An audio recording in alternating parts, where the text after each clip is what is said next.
record now. It's doing Okay.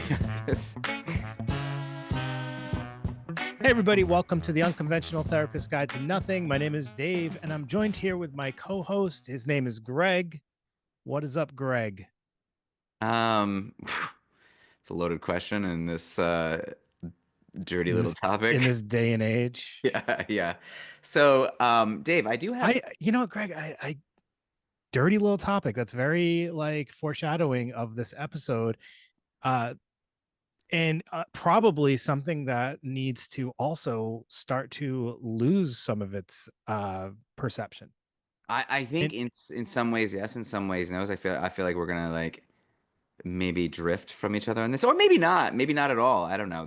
It's complicated. It's a complicated subject. I'll say that. yeah, very I will complicated. say something before we get started though. Like there's an update. In addition to my family, we have a bearded dragon. Oh, you got a bearded dragon? Yep. Very One, cool. one of my kids wanted it. It was, and ironically, this is applies to this episode too. Um, but it was either a phone or, we gave him the option, like a phone or you pick anything you want. And like, I didn't really want to give him the phone, and he picked a bearded dragon. We're like, "Pfft, Why a bearded dragon? I don't know. I have no idea. But it's cool. It's a Hmm, cool little pet. They're kind of like friendly and they get kind of interesting. big. So it'll be, it's Cool. my first first, like I'm not a huge pet guy except after my dog died after so long, and I like just was like I'm all set. I feel like maybe I'll handle a lizard better. The I grieving process is easier, I think. did you know I used to have frogs I didn't. for No. like a long time? I had tree frogs.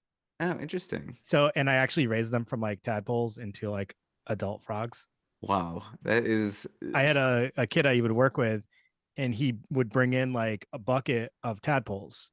And I don't know why, how this even, I don't remember how it came up, but every like summer they would end up in his sister's pool. So Yeah, his sister would like save them for me because I don't know why they knew I would want that yeah, yeah, or yeah. I how don't. that came up. But I literally would like I would have to find like special food for the tadpoles because obviously they can't eat like insects and stuff yet, No, and not all of them would survive. And I would only keep a few that seemed to be like growing the real fastest. go-getters. Yeah, Yeah, yeah. and then I would dump the rest in like a pond or something like that. And I had a number of them. Freddy Croker. Freddy Croker. Oh yeah, I'm trying to remember some of the other names. But anyways, I accidentally added a wood frog into the tank, Uh-huh. and they all got this bacteria disease, and like their legs stopped working, and they died a miserable death. And I never wanted to do it again. Dude, you pulled like a freaking Miles Standish on them. You introduced disease to the. Horrible, horrible. Yeah. I felt terrible. Like I kid you not, I was legit upset about this. Yeah, I don't blame you. That sounds I had like them for years. genocide. I had them for years. I had a toad. I had a toad at one point in time, and he didn't even like. I didn't think about that stuff, but Well, you know what, I learned Dave? the hard way. Sometimes it's intention, right? And that's kind of a difficult segue Frogs? to like yeah, into our topic today. Um, Not really. no? Okay. Well, I guess there's anything out there you can find. Will I was create. addicted to pets.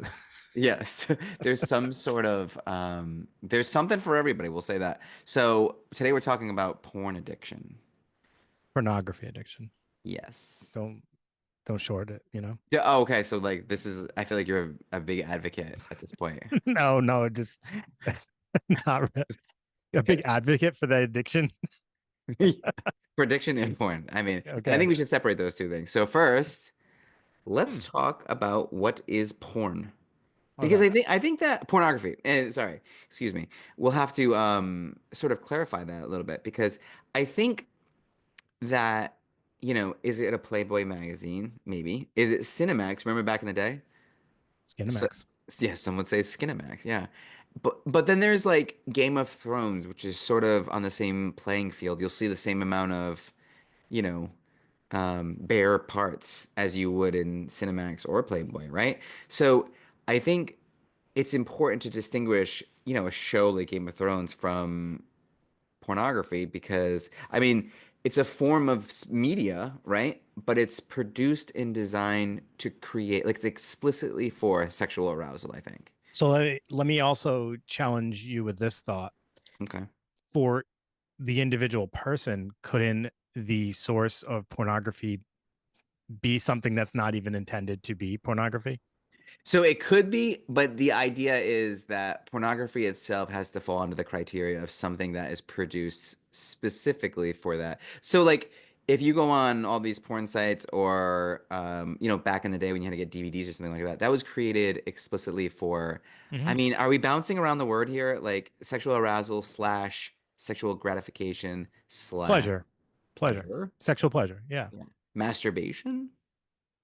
I'm gonna have a hard time with this.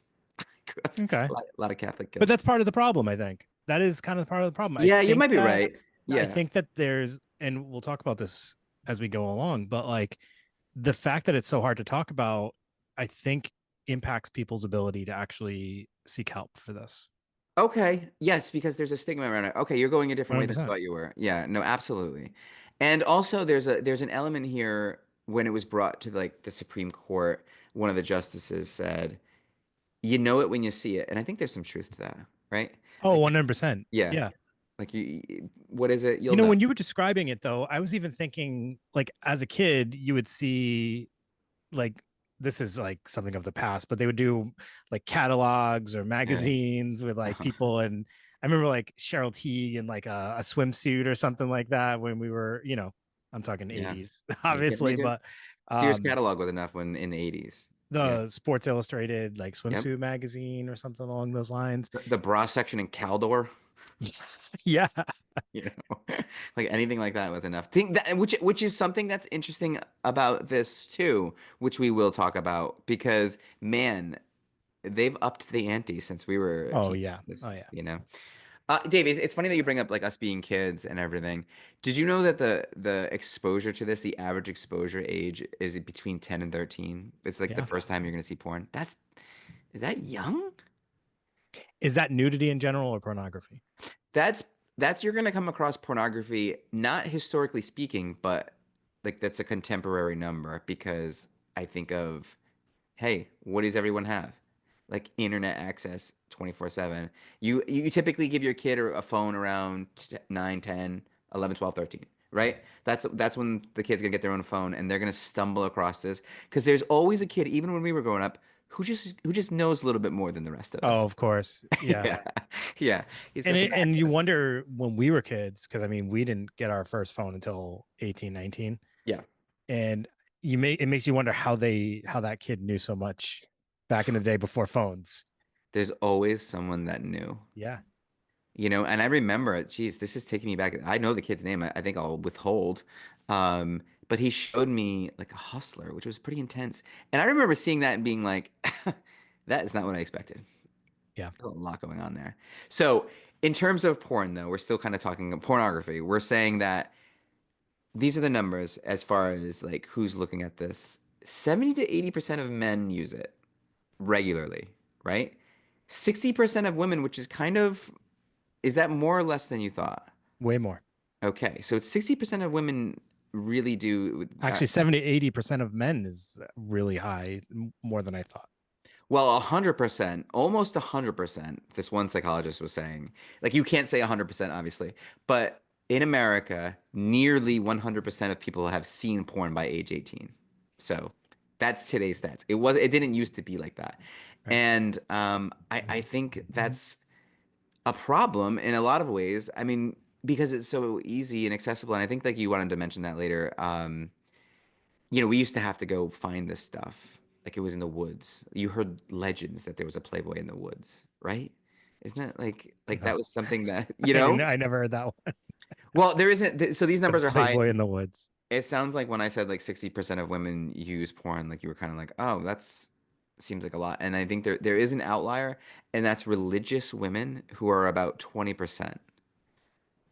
But there's like a lot of problems show up in those I relationships. mean, because I only talk to women from Christian Mingle, so Yeah, I exactly. Or was really J date. shocked by that 60%. Yeah, dude, you're always hanging out with the nuns, Yeah, picking up the Sister one. Mary Francis, Yeah, yeah. is He likes a real challenge, and he goes to look for a lady. He goes to the convent. Sister Mary Francis, is that a Sister Act I think reference? she's from Sister Act. Okay, okay, all right, good job. Thank you. Sister Mary Frances. That is exactly right too. Wow. That just really sparked a That was memory. the younger one, right? Yeah, Sister Mary Frances is the she had the great voice. She had the pipes, but she Yeah, was shy. she was. Yeah. Yeah. So Dave, I this made me do a lot of thinking and just like a quick little aside here, and maybe you could deep dive into this, but actually the guy my first porn experience, I won't get into it, but we had a friend in the neighborhood, and his father, not father, it was like some guy his mom was dating, would have us all, like this teenage boys, come over, and he'd make us steak and cheeses and french fries. And some of the kids would like sleep over there, and they would watch like pornography there. And the guy like knew and was fine with it. And now Yeah, like but where was he? he Was wasn't he in the room? he wasn't in the I don't think he was in the room, but he had a black box. Oh yeah. So that shit was going for hours on end. You know what I mean? No, only a certain time Yeah, but frame. like at night, Yeah. basically through the night, you know? Yeah. Um, so anyways, Interesting. let's get into addiction a little bit here. Yeah. Because it's funny that we've never So really go ahead, go ahead. I was just gonna say, so like the reason we just talked about what pornography is actually to bring to light how common its usage is, even though it's such a taboo subject. It's 60% of women is a large percentage of women, and 70 to 80% of men is gross. Wait, We yeah, are gross. yeah, I know. And it's But like no, we're not gross. It's human. And this is kind of highlighting that it's human, and obviously it's something that people are curious about mm-hmm, as children. 100% of Young people. children are just yearning for it. Yeah. I mean, look, it's Greg, they're actually watching it upstairs in your house right now oh, please no. with the bearded dragon. I know, I know. The poor bearded dragon didn't know what he's getting himself into. Let's hope that's not happening because we're oh man, I don't even want to think about it. But let's talk a little bit about addiction because it's ironically like something we haven't really touched on in this podcast, and we're not gonna cover addiction right now, but we should.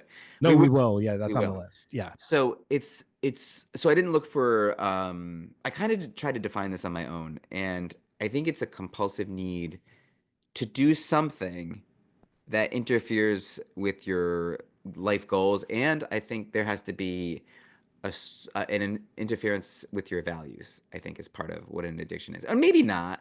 Maybe I just kind of made that up, but Yeah, that porn, sounds like you made that up. I did make it up.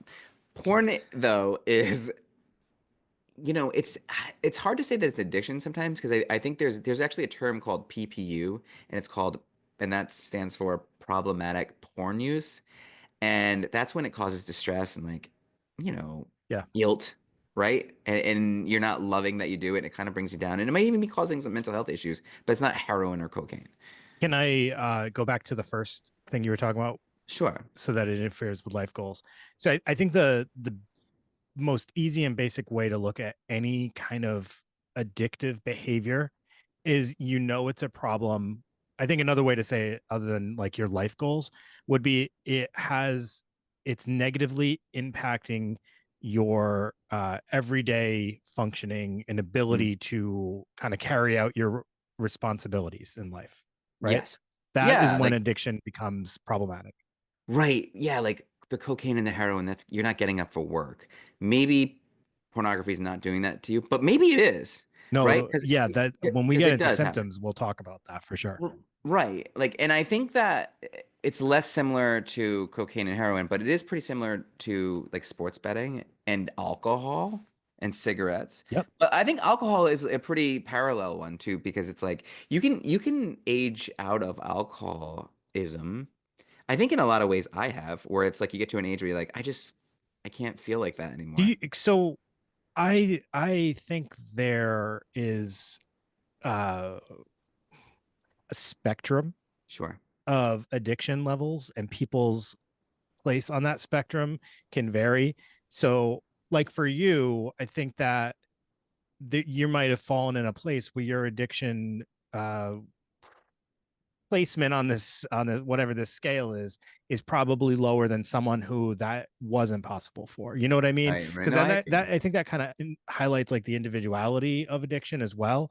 Because yeah, I agree with you. There's certain things that I could say like I bordered on problematic, Okay. behavior with it. We're But not for gonna get into me, it, or no, it's not okay. porn. It's not porn addiction, so we don't want to talk about it today. No, but it was like maybe easier for me than it might have been for somebody else, my next door neighbor. Absolutely. And I feel Just like putting him on blast right my next neighbor's having a real hard time.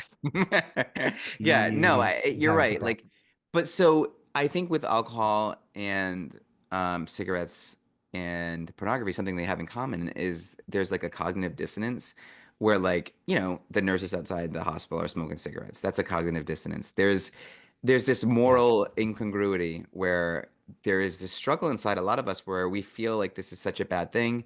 There's a lot of guilt associated with porn watching. And let me ask you this, Dave. Like, I don't want to put you on the spot, but I'm gonna. Like, is the guilt associated with porn valid? Hmm. You know? Is it valid? Depends what the guilt is for that person. Like, is the guilt about, oh, this is shameful, I shouldn't be watching this because that's something that they were uh a message they received at a younger age? Is it guilt because it took them away from other responsibilities? Is it guilt because it feels very shameful in general, like the idea, the stigma around it is so Yeah. shameful, and like they feel guilty or dirty because they were engaging in it? I don't know, it kind of depends on the thought. To say it's invalid is invalidating to the person who's experiencing it, so I can't necessarily say it's valid or invalid. I think that Yeah. that's something they would have to work out when they are seeking treatment for it, if they do end up seeking treatment, you know what I mean? No, totally. And what about the idea of like the sex worker themselves who maybe, had a tough go and this is where they found themselves? And then there's the other spectrum of that where you see like the sex worker who's like maybe like a celebrity Sex who's worker. is that like a is this I don't know that we use that term, sex worker. Are you talking about like prostitutes? no, I'm talking about like is the pornography actress I like a don't know that or they call actor themselves a sex sex worker? workers anymore. I think that's Is actually that kind of dated? changed over time because of how mainstream, and they've built more awareness to that Hmm. industry. So I do think that they I don't know. I could be wrong. Maybe I that find is myself how a it's dinosaur a lot of the time. Yeah. um I do I actually think that there's been a large wave of trying to build like awareness, acceptance, and normalcy to the industry. Whether that's good or bad, I don't think it's for me to say. I can definitely Yeah. have some opinions that I don't know necessarily need to be shared in this episode itself. But yeah, Yeah. I don't know that that necessarily. It's so tough. Like, who are we to put judgment I know. on That's the thing. people's choices, if as long as they're not causing direct harm, intentional harm to people? But then we know that some people can struggle with addiction. But that's the same thing as like saying, is a brewer, should are they shameful for brewing beer knowing that people struggle with alcoholism? I don't think so. I enjoy I beer. don't I think enjoy so. breweries. So who would I'd be a hypocrite to say yes to that. Yeah, I also work with people with alcoholism. So like that's a very strange dynamic that we find ourselves in. I But know. that's such is life, right?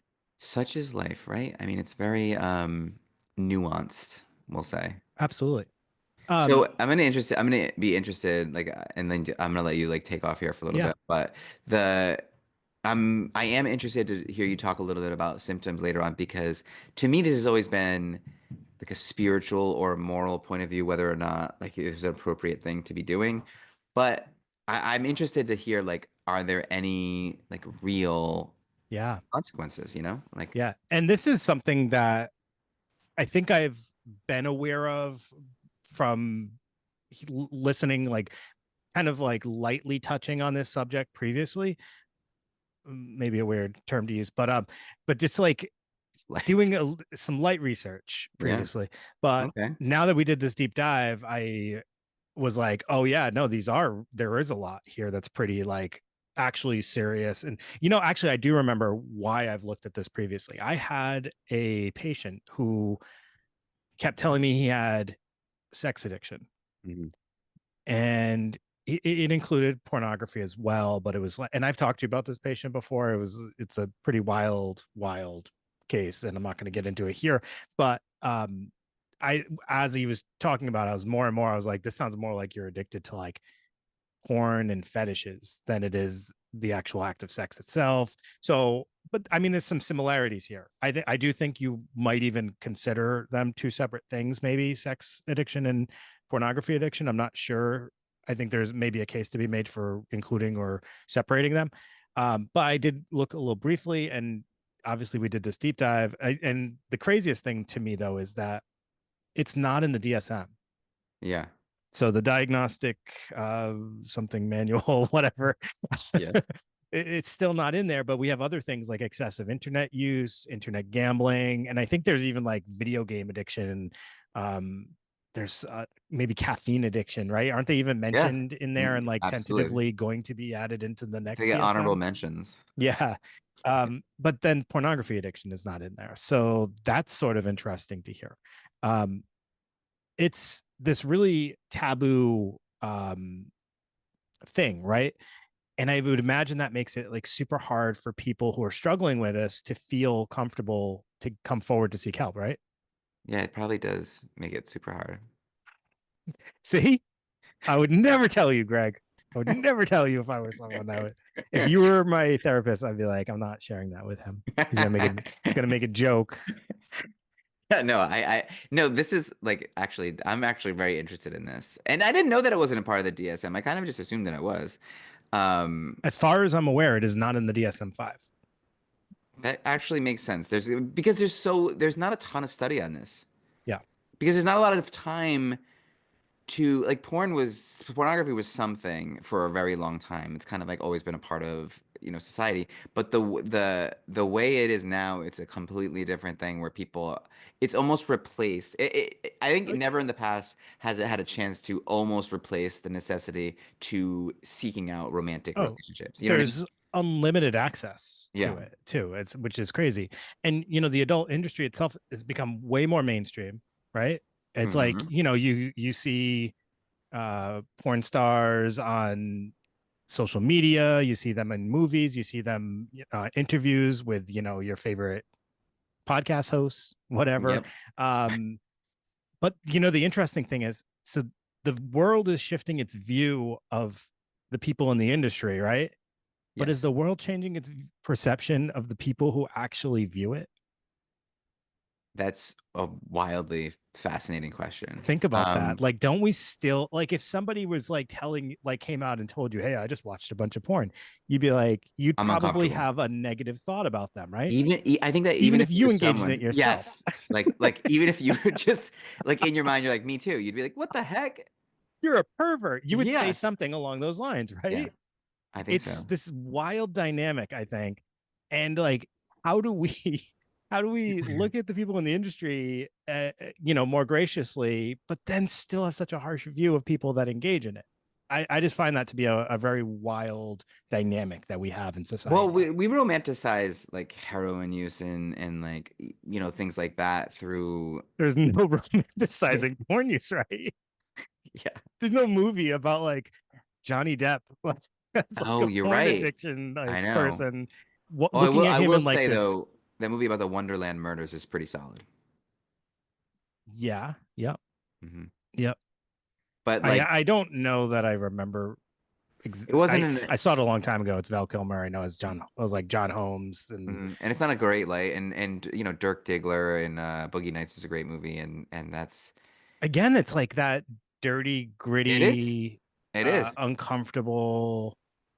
But it's all about that's about the industry people, right? Again, it's And not about like the viewers. but do you feel like that's warranted? I almost feel it would be really hard for me to shake that for myself. You know what if like I don't know if I would want to live in a world where everyone was just so upfront about, I don't know either. I you don't know? know that I would either. I'm not. Yeah, and that's kind of what I'm saying is like I'm not saying that I'm advocating that we should look at it differently. Yeah. I just think it's an interesting dynamic that Yeah, no, it is. that You're just pointing exists. out that that exists. That's it. Yeah. All right. So why do people use pornography in like ways that can become addictive? I guess. I think I Um. know. All right. In ways that could become addictive. Oh, no, go ahead. Okay. I think you know why people use pornography in general. All right. So there's two major issues. Dopamine and avoidance. So the dopamine part of this is all right. So people, just so you're aware, dopamine is a chemical that's released in the brain. It's very important in moving. So the thing that we always learned was too little dopamine is Parkinson's disease, and too much you become schizophrenic. Right? That's Yeah. I remember Dr. Balance. Bovee teaching us that Balance is everything. balance is everything. But the other thing is dopamine releases a part into another part of the brain as well, which is the emotion center of the brain, and it ties in with the experience of reward, motivation, and pleasure. So it's also to be considered to be connected with this the late pathways of reinforcing drugs and behavior, things like that. So some research highlights dopamine may be more important in the process of motivation than actual pleasure, meaning Yeah. that the motivation to get something versus the pleasure once we've actually gotten it. So if you think about that with like porn addiction and the drive to watch or to try to achieve an orgasm, it's actually the addiction is actually more about that drive and the Yeah. dopamine that they're getting about the thinking about porn, thinking about, achieving their and all the things that, are involved in that Mhm. versus that actual feeling of once they've finished. You know what Yes. I mean? So yeah, no, I do know what you mean. It's like your behavior patterns change to suit the pathway to get the pleasure. So so seeking pleasure, we've talked about this 1,000 times. This pleasure itself should be this happy consequence of value-based action we talk about all the time, like living your life in a way that's like you're living in accordance with your values, and everything once in a while like some pleasure happens and that's great, right? And then that value-based action is selected for, and that's where the dopamine comes from, right? You doing Yeah. something value-based and you get dopamine for that. So in that framework, like that's kind of ideal, right? But pleasure seeking, the action taken to get the pleasure, so like the doing nothing, the scrolling, the typing on the phone, the sitting in your room in the dark, that action becomes rewarded for, and you start to do that more Yeah. and more, and essentially you become this slug, Right. and that's kind of like the problem there. It's like hijacking the dopamine system, like you're talking about, which happens. So you're just kind of making the case in a smart way where like, oh no, this is an addiction. It is. It Yeah, is.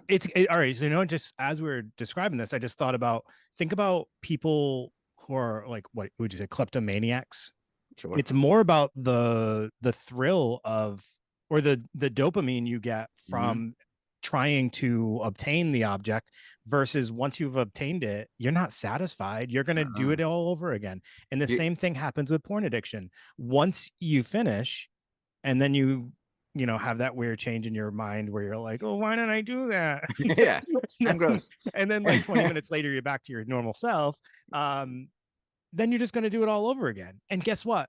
You're never going to be satisfied. You're always going to be seeking that. It's kind of like, actually, it is kind of like cocaine, I guess, when you're just constantly Totally. changing it, but you need more and more as you go along. It's not just going to be the same amount.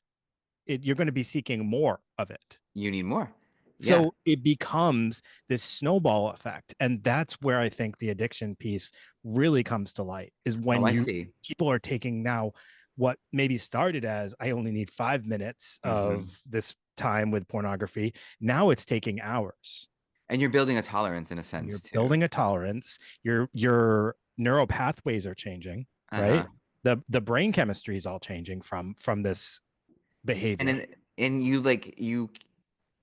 you become this like really kind of sad anhedonia, right? With the opposite of Right. hedonistic, where Eh, it's like you can only become so happy because you know what I mean? Like you need more and right. more and more. And that thing that you need more of, it doesn't actually exist in society. So like if there was like No. the Yeah. the most handsome dude ever 100 years ago, like, I don't know, whoever, an awesome guy, like, Ernest Hemingway or someone, I can't even think of someone who I think is like super handsome, awesome, Clark Gable, right?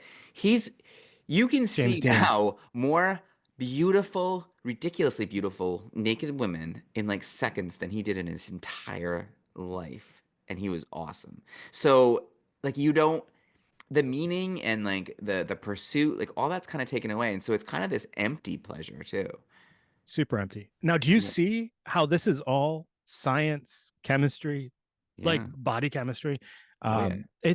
This is why I do make the valid argument that this should be treated as a diagnosis, Yeah, as an addiction, as as addiction. an addiction, Yeah.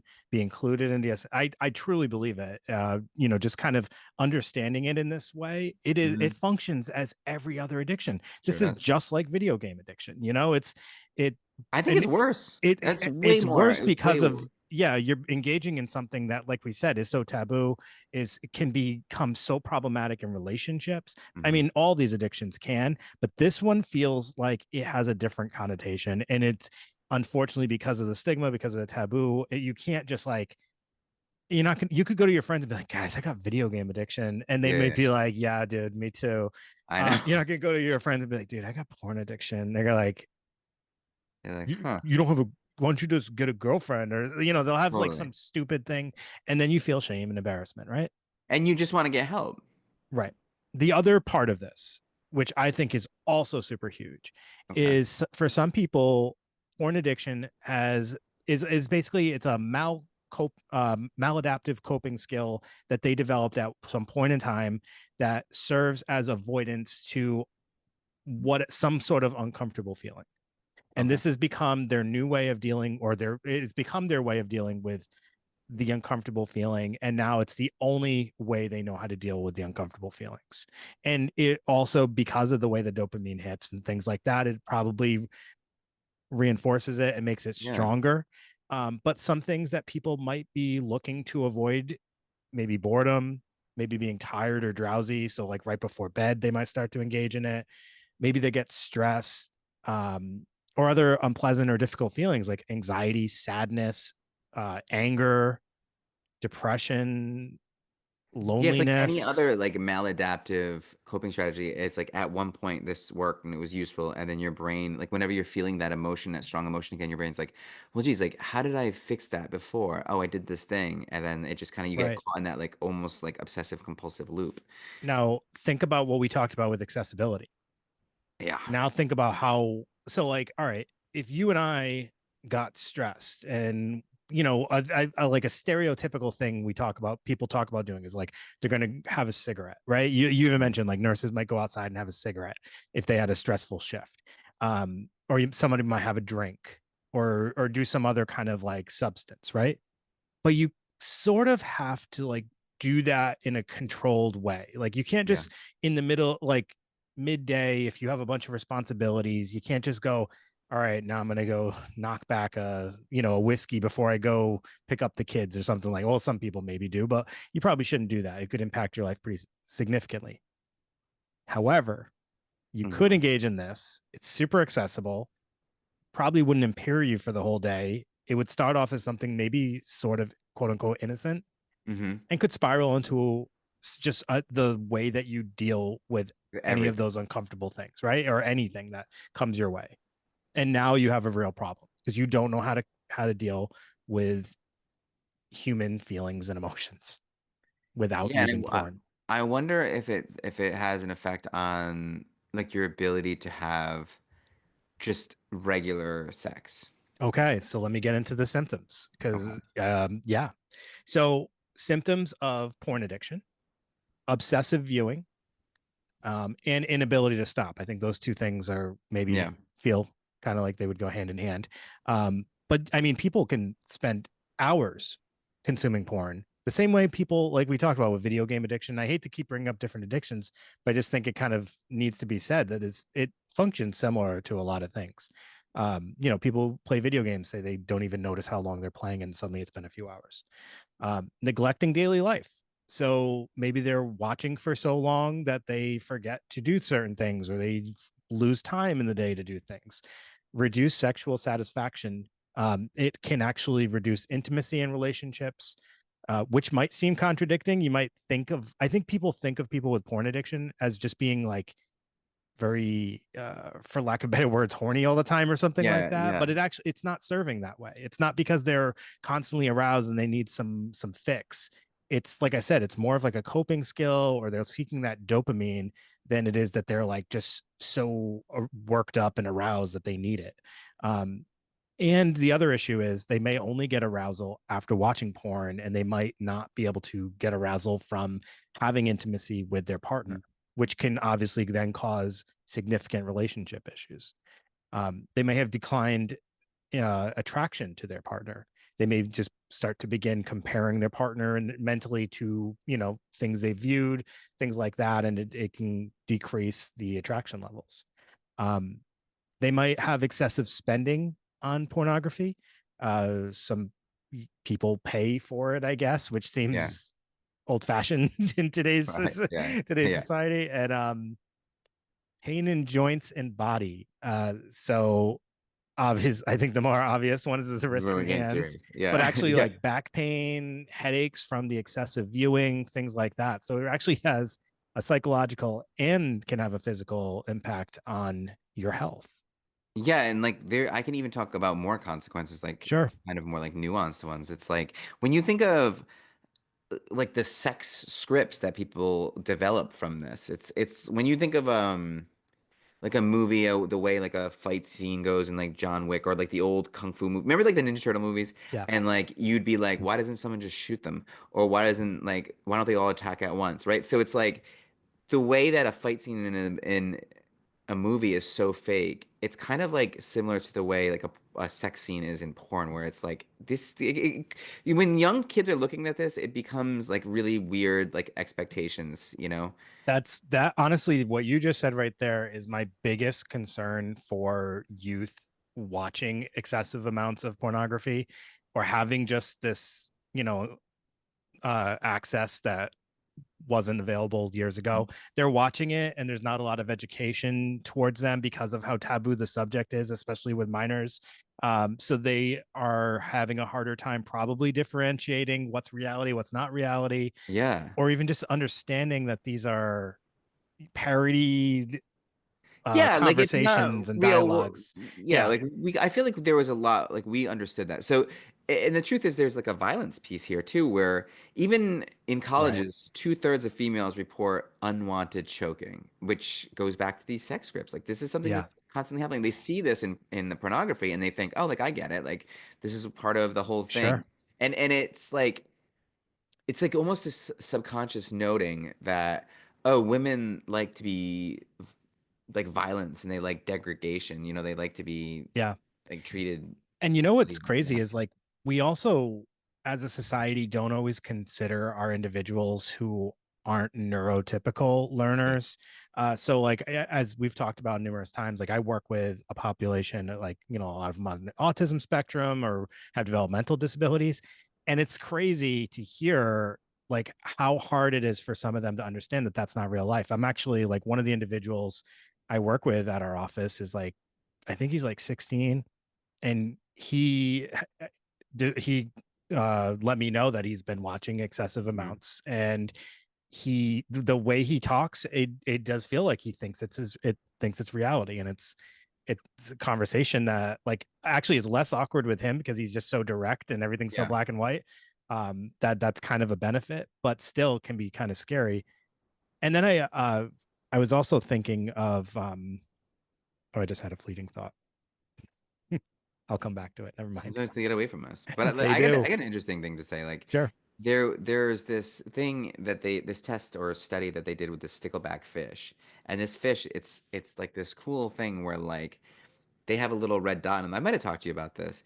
And it makes the other male fish go absolutely wild when they see this thing. They can't handle it. And so scientists do like intruding, like they always do. They made this thing a lot bigger, and it made the other male stickleback fish like completely insane and like they're like because it doesn't exist in the natural world. It's like violating some like unwritten laws, and I feel Mm, like that kind of really relates to pornography because this these are not real situations, and I think that it's almost like a thought form where like maybe this is becoming realistic situations because of the pornography. And where did the pornography script come from? Is this like something that's subconscious in everybody? Like it's just like a really kind of a dark thing, but yeah, I don't know. I think that's one of the biggest contributors to like the danger of it, sure. you I know? actually remember my thought. Okay. Only because you've brought up these novels before, but we talked about I think it's Chad Colkin, is that his name? Who did Yeah. Average American Male, Men, Women, and Children is another novel they did. I think it was Men, Women, and Children, where the man gets like he has an affair with a younger girl, and I think it ultimately ends up getting divorced. But when he's having the affair with a younger girl, she's way more sexually explorative, or Yeah. his interactions with her are so feel so foreign to him, and then it dawns on him that, oh wow, her whole generation grew up watching pornography, Hmm. and her awareness of sex and these acts and like all the things that they were doing was so much broader than women, or his wife and women that he had were more his Yeah. age, because just he was older. I just thought that was such a weird thought, and it's like it just makes you think: is that good? Is that bad? I don't I know. know it does it feel like exploitation of something that's supposed to be like intrinsically like Right, beautiful right. and like almost sacred, and the exploitation of it is like a really kind of dark thing, I think. It's really an interesting like thing that I don't think we talk about a lot in society, because we are so focused on not being, of what do I want to say here? Not offending, and we want to like be very accepting, but sometimes there does feel like we avoid moments where maybe there should be some pushback, when I don't feel like we're protective enough of our youth at times, and like Yeah. how they're developing, and that bothers me. I do want everybody to be able to be themselves and have experiences, but there are some things that I think that we don't consider their development and how Yeah. they internalize things, and that scares me a little bit Yeah, like things are a little too over the top. So sometimes. Yeah. yeah. So Dave, like let's talk a little bit about treatment. The Okay. old the old standard, I think, right? Yeah, I feel like it's the same for anything you read. Is the first thing is always going to be cognitive behavioral therapy, right? But I actually do think that's valid in this case. So helping people identify and change their negative thoughts and behaviors could be very helpful in this one, especially when we're talking about that avoidance piece of it. Um, and just kind of developing new coping skills to, or ways to work through things Hmm. a little easier, rather than just reverting back to pornography use all the time. But it will take active participation to understand the reasons you're using it, right? Yeah, um absolutely. Support groups, I think, are an interesting thing for this, and I do see how this could be beneficial, because I think, like I mentioned before, I imagine it's very tough for people to be open about this, and I also assume it must be a very lonely thing to feel, like, because you start to have that like you might isolate yourself or have shame around the behavior. So when you are able to connect with others who struggle with it and are actively trying to work on the issue, I would imagine that must feel pretty empowering. Yeah, and it's also that's probably helpful too because people like when you're seeking help for a pornography addiction, people might even do the opposite thing where they're like, "Really? That's an addiction? Like, come on, just stop." Yeah, You know what I mean? yeah. It's almost they would invalidate that, I I'm think. gonna be honest with you. I initially found myself doing that when that patient I mentioned previously told me he felt like he had a sex addiction.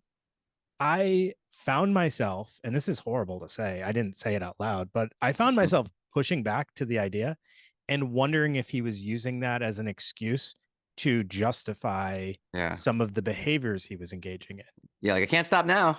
I'm addicted. Right. And that was actually a thought I had a long time ago, when I had heard like a celebrity came out with a sex addiction statement, followed by like he had been caught cheating or Yeah, something like that. And it just feels like an easy way out, right? So I think in my head, I then started to associate that with almost any time I would hear it. Like, I don't even know if I truly believe that for some people. But the more I read on it, the more I understand it, the more I can understand how, yes, this does feel very real. it does.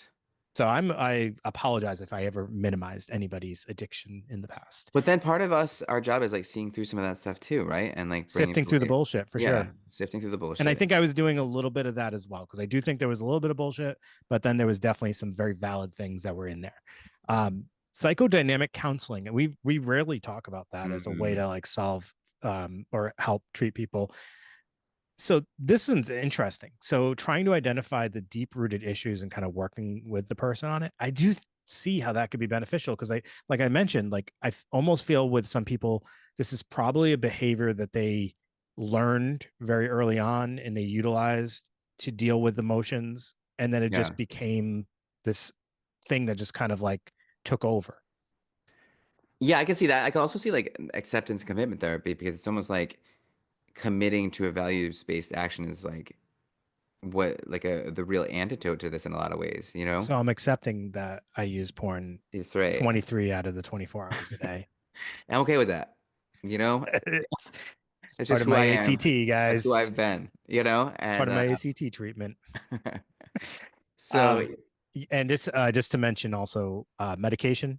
sure. If you're using it to avoid, or to not feel anxious, depressed, things like that. And then there's also like porn addiction counseling specific counselors, I guess. So kind of seeking that on your own. Kind of seeking a counselor that specializes in it. I would imagine that would be super helpful just to have someone who understands Yeah, and is not going to be judgmental. at I all. and I did hear this interesting thought too for people who maybe try to work on this alone and not with the help of a counselor, which obviously I'll, encourage people to get help from a counselor. But if you want to try it on your own, they recommended that you abstain for at least a period of 30 days. And that was just to kind of work through some of that dopamine and I Yeah. guess kind of like help the brain kind of adjust back to the lack of Yeah, like that a dopamine. dopamine fast. You know, Yeah. I've Yep. seen that with different. I'm actually thinking about doing that with my phone. Yeah. Um, Maybe almost like intermittent fasting with my phone. I've been thinking about doing. We'll I thought see. you already had been doing it for a long time. That's why you never posted or did anything on our social media. That's true. Burn. That was a nice burn. You're right. Good job. Okay, I walked into that one. Yes. So, yeah, no, I think like that's actually a pretty cool thing. 30 days. That's is it used to. I used to feel like it was 2 weeks. I think that was the So old this knowledge. this person that I was getting that information for didn't feel like 2 weeks was long enough because they Okay. actually mentioned the 2 week period, and they felt like, and this was a very like strict process that they had because they actually had a few other things that I didn't bother mentioning, but like even just like not lying for 30 days at all, even like white lies, Like nothing. liar, liar. I got Jim just Carrey just into a trying lot to of live trouble. just trying to live a very upfront, open, and honest life for at least 30 days to try to work through some of this. I don't know exactly. I'd have to look That's a more whole into all long that. conversation that I think I would like push back on a lot. But you know, I think quitting pornography for 30 days is completely appropriate. Yeah. Not lying for 30 days. But like, you know, oof, that would be tough. Like just being completely honest with everyone. Like even if I like mean, is there gonna hurt dopamine them. related release in lying? Yeah, because it's an avoidance, obviously, right? I mean, like it's like I don't have to deal with that. I don't have to tell them when they So ask me, "Do I look good right now?" yeah, so I guess they're trying to They're going limit, for it. yeah, really eliminate any. But I would say the yeah, like we said, the abstaining from pornography for 30 days, I think that's reasonable. All right, I want to try to like rip through a few things because I know like this has actually been really fun to talk about. The religion thing's interesting. I'll say that. Like that's a piece that people, if they're interested in that, can look into where there's something about religion that can really control your behavior and make you know, I think sometimes in a not so good way, but sometimes in a great way. Like, you know, it's a, the morality that can provide is a really interesting thing to me. Like it's values based, and I like that. So I was also surprised to learn that modern couples, this is kind of a trend, use porn together. Interesting. I haven't. What happens if they both get addicted to it? I know, and they don't even need each other. They're just kind of there. They're both there. They're just watching it and they're like looking at each other like, ugh. I know you're gross. I'm gross. Like, what's happening? You know what I mean? You Yeah. just feel all kinds of bad. And there's something really dangerous that's going on where there's this AI. I hadn't heard about this till today either, where you can have a girl or a guy who will like kind of do whatever you say virtually, and they'll never fight with you, but they'll also like say really nice things about you and always kind of like love what you're saying and doing. And I don't know. That's really So I comfortable. actually didn't know like what this was all about, but I heard recently like a tagline or a headline for a news article basically saying that the movie Her with Joaquin Phoenix I was haven't seen coming, it. was now real. And that's like, I love that movie. I've always kind of thought that that felt like something that's probably going to end up happening. And it's not, I don't think it's great. So it's this. He gets a voice and there's this new thing in the world where you have a little like earbud Yeah. and you talk to an AI person and you can date them, and he dates Scarlett Johansson's AI voice in And the it's just the movie. voice. Yeah, and he talks to her all day long, and he does things with her, and they go on dates. It's just her voice. He breaks up with her at one point. She gets into a new relationship with another AI. It's wild. You got to watch Her. It's a great movie, in my opinion, at least. I think Mm. it's wild, I'm just because I impervious think to that. it's so realistic that it feels No, like that yeah, could that's happen. happening literally right now. But the earbuds never stay in my ears, so it could never happen to me. Let me ask you this: You're in a relationship. Is I'm not asking you personally. I'm just asking you what you think. Is pornography cheating? I have heard both sides of this. Me too. And it's funny, I actually just had this conversation at our work recently. Hmm. Um, because I have an individual who was getting that pressure from his partner, Yeah. and he views it very different than her. And yeah, I mean, how do you, so I think the bigger thing is it's probably a question you need to have with your partner so you know their stance. So if you engage in it, you know how they're going to respond, right? Because Yeah. I think it becomes that thing that you've been talking about. I think it's all value based Yeah, I think that like unspoken like requirements are, there's some quote that's something along those lines where it's like unspoken expectations are premeditated arguments, resentments, I guess. resentments. Yeah. So like it is a conversation that you should have. Um And if being open and especially at the beginning of the relationship, it's really kind of important to nail this stuff down because for some people, like you said, like for some people, this is like it for sure is cheating, and then for some people, it'd be like like I've seen movies where like it's actually a Kevin Hart movie. I can never think of like what it is. There's a million of them, but like his wife like walks on and he's like on an iPad, clearly like the implications there, right? And she like kind of laughs and is like, "Ew, you're gross," and like kind of like leaves. No big deal. But then obviously there's the other side of that where people are like, that's definitely cheating. Yeah. Like, what are Yeah. you doing? That's bad news. So, And again, I think it's all individual, and everybody has the right to feel however they feel. I think the argument I've heard most from usually from men is it's not like I'm having an emotional connection with someone. It's not like Mhm. I'm feeling any kind of feelings towards them. I'm just viewing, and it's funny Not because an awful argument. it's not, and women feel like you're looking at another person the way that you should be looking at me, and that makes me feel like you know Not an awful argument. yeah, it's You I know? can see both sides, Yeah, and no, I it's just both kind of works. I think the couple, and I know I'm using um you know men and women because this could be same sex relationships for sure.